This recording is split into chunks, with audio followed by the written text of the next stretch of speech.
আয় হায় হায় হায় হায় হায়, আবার বৃষ্টি নামলো। যে কটা টুকটাক ছেলেপুলে আসতো মাছ নিতে, তাও আসবে না এই রাস্তার ভরা কাদায়। ধুর ধুর, জীবনটাই রাস্তার কাদার মতোই প্যাঁচ প্যাচে হয়ে থাকবে। হায় রে কপাল। প্রদীপ একজন রঙিন মাছের ব্যবসায়ী। তার তেমন কোনো বেচা কেনা নেই, ব্যবসা চলে না বললেই চলে। তার বাড়ির রাস্তা এতটাই খারাপ, এত গর্ত যে গাড়ি ঢোকেই না, ফলে কেউ মাছ কিনতে আসে না। ব্যবসায় কোনো বিক্রয় বার্তা নেই বলে প্রদীপ ভারী হতাশ। ইস, আজ একটাও খরিদ্দার এলো না। দূর দূর, এভাবে চলে নাকি? ব্যবসা দেখি লাটে তুলে ফেলতে হবে। না, কিছু একটা করতেই হবে।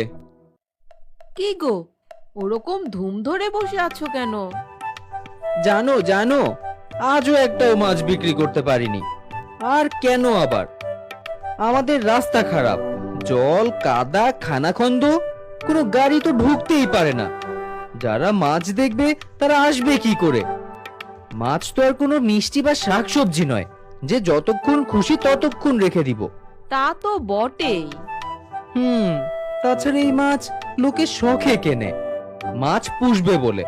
কিনে নিয়ে যেতে যেতেই যদি মাছ মারা যায়, তাহলে কি মাছ ভাজা করে খাবে? তাহলে কি হবে?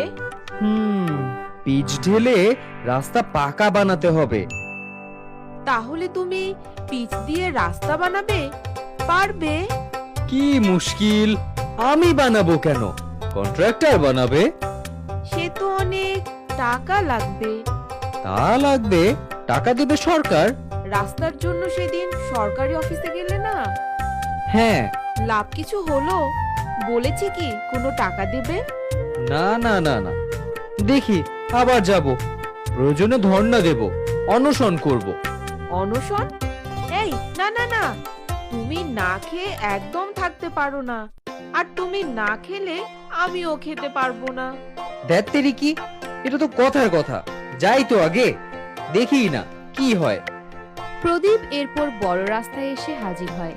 সেখানে রাস্তা সারানোর কাজ চলছে। প্রদীপ রাস্তা সারানোর কন্ট্রাক্টরের কাছে এসে দাঁড়ায়।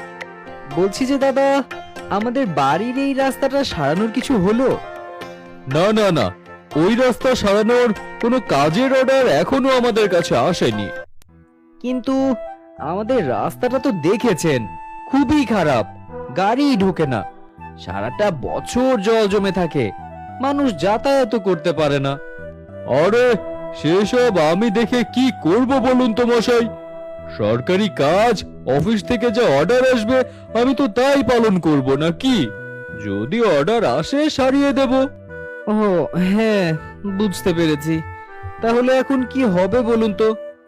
আপনি বরং সরকারি অফিসে গিয়ে সরাসরি দেখা করুন, একটি আবেদনপত্র জমা দিন, দেখুন কি হয় তারপরে। সে তো অনেকবার দিলাম দাদা, কিছুই তো হলো না। দেখি, তবুও কাল আমি একবার মিউনিসিপ্যালিটিতে যাব। চলি দাদা, নমস্কার। তার পরের দিন প্রদীপ মিউনিসিপ্যালিটিতে এসে হাজির হয়। সেখানে লম্বা লাইন। প্রদীপ লাইনে দাঁড়িয়ে যায়, বারবার ভেতর দিকে উকি মারে। লাইন এগোতে থাকে। প্রদীপ একজন অফিসারের টেবিলের সামনে এসে দাঁড়ায়। প্রদীপ ঘোষ, মনোহরি পুকুর, চালতা। সেখানে তো রাস্তা আছে। জি জি আছে, কিন্তু খুব খারাপ, খুব খারাপ। গর্ত খানাখন্দ, সারাটা বছর জল জমে থাকে, গাড়ি ঢোকে না। আমি আগেও একটা কমপ্লেন করে আবেদন লিখেছি, কিন্তু কিচ্ছু কাজ হয়নি। প্রদীপ ঘোষ, আগে হ্যাঁ। আপনার কি গাড়ি আছে? না স্যার, আমার নেই। দেখুন, আমার রঙিন মাছের ব্যবসা, রাস্তা দিয়ে গাড়ি আসতে পারে না, আর এই জন্য মাছও বিক্রি হয় না। গাড়ি না ঢুকলে মাছ নিয়ে যাওয়ার সমস্যা। ও, ও নয়, হ্যাঁ, আপনার ওই রাস্তাটা ঠিক করে দিন না দয়া করে। হবে না। কেন? ওই রাস্তায় বাস করে 4টি পরিবার, মাত্র 4টি পরিবারের জন্য ওই 2 কিলো রাস্তা এখন সারানো সম্ভব না। কিন্তু নেক্সট। তারপর প্রদীপ তার বাড়ির দিকে যাচ্ছে আর ভাবছে। কি দেমাগ, কথাই শুনতে চায় না। মাত্র 3-4টে পরিবারের জন্য ওনাদের রাস্তা সারাই করা সম্ভব নয়, কিন্তু আমার ব্যবসার কি হবে কেউ ভাবে না, কেউ ভাবে না, না কেউ না। আরে বুদ্ধি থাকলে ভাতের অভাব হয় না শুনেছি, বুদ্ধি তো আমারও আছে। ঠিক আছে ঠিক আছে, এবার আমি জিওল মাছের ব্যবসা করব, শিলে মাগুরের চাষ করব, তাও আবার এই জমে থাকা জলে। সেখান থেকে গাড়ি করে সোজা শহরে সাপ্লাই দেব, দেখি আমার ব্যবসা হয় কি না হয়। পরের দিন সকালে মুরগি ডাকতেই প্রদীপ সেই জমে থাকা জলগুলোতে মাছ ছেড়ে রেখে দেয় এবং প্রতিদিন মাছগুলোকে খাবার দিতে থাকে। আহা, জমা জলে মাছগুলো কেমন খেলে বেড়াচ্ছে, বেশ মোটা হয়েছে।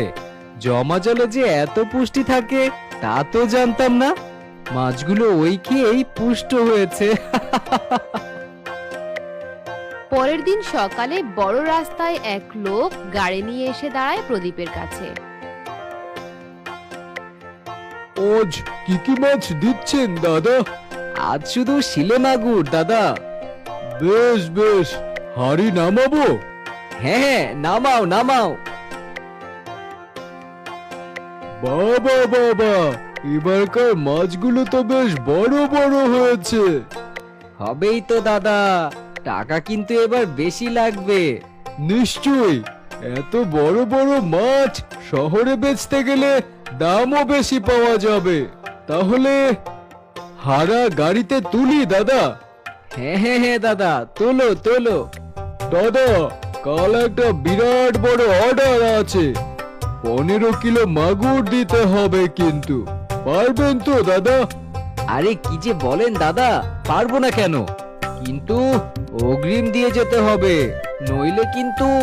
আরে দাদা, না না না, কোনো কিন্তু মিন্তু নয়, মাছ আমার চাই চাই, আর 15 কিলোই চাই। এই নাও তোমার অগ্রিম।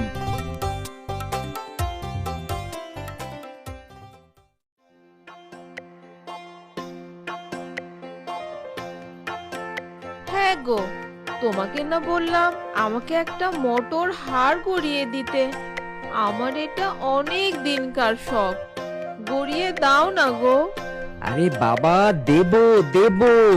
সেই কবে থেকেই বলছো দেব দেব, আগে হলে বলতে ব্যবসা ভালো চলছে না, এখন তো আর তা নয়, এবার কি বলবে? আরে না না, তা নয় তা নয়, এখন আমার ব্যবসা জমজমিয়ে চলছে। উপার্জনের পয়সা তো তোমার ভালোই হচ্ছে। হ্যাঁ হচ্ছে, তবে একটু সময় দাও, ব্যবসা সামলে সময়ও পাচ্ছি না গো। ওসব আমি আর শুনছি না, আমার মোটর হাট চাই চাই চাই, ব্যাস। আচ্ছা বাবা আচ্ছা, আমি কালই তোমার সোনার দোকানে নিয়ে যাব, পছন্দ করে মোটর হার নিয়ে নিও, কেমন? তুমি কি ভালো গো।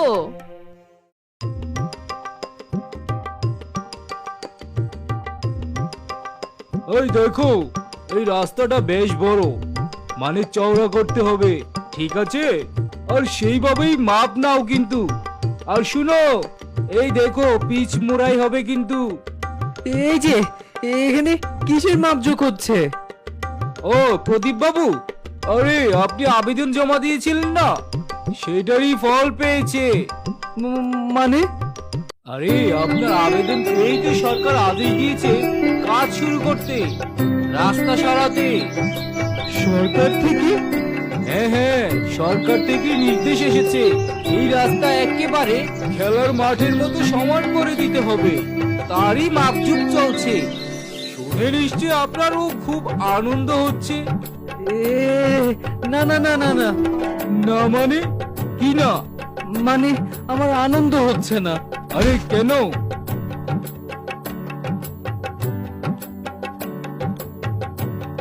এ কি দাদা, আপনার হাতে টাকা? বলছিলাম যে আপনাকে এই রাস্তা সারাতে হবে না দাদা।